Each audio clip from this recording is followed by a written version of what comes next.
Hey guys, Linda Vater here. It's a beautiful morning in the potager, my ornamental kitchen garden, and I've just finished the first pruning of the boxwood for the season. I think it looks absolutely great. I also think I deserve a reward, and that reward is going to be two of these beautiful baskets that I'm going to put a very special plant in to kind of punctuate the corners of the potager. So come on in.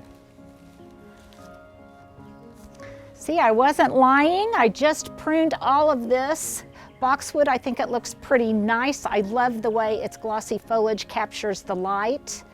And then here is my reward. This is where the baskets are going to go, and this is the very special plant that's going to go inside, Sunshine Ligustrum. It is beautiful. I mean, it looks almost like a glowing lantern, really golden and gorgeous. It just will hold this beautiful yellow color all year long, even in the winter time.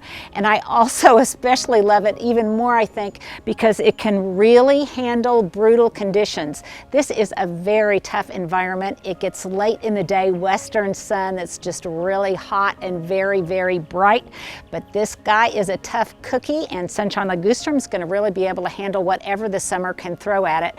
I also love it because it lends itself to tight clipping, and I've pruned it into this really beautiful conical form, and I think that geometry will be great against the rounded boxwood. I've already done one. I've got another one to do, so come on over and I'll show you how easy it is.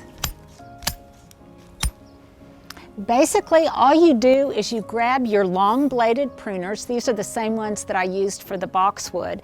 And then holding them at a 45-degree angle, you just kind of start establishing the point at the top and then work your way down the sides. It's really very easy, just a snip snip here and a snip snip there, and before you know it, you have these beautiful golden cones of sunshine. Sunshine Ligustrum from the Southern Living Plant Collection.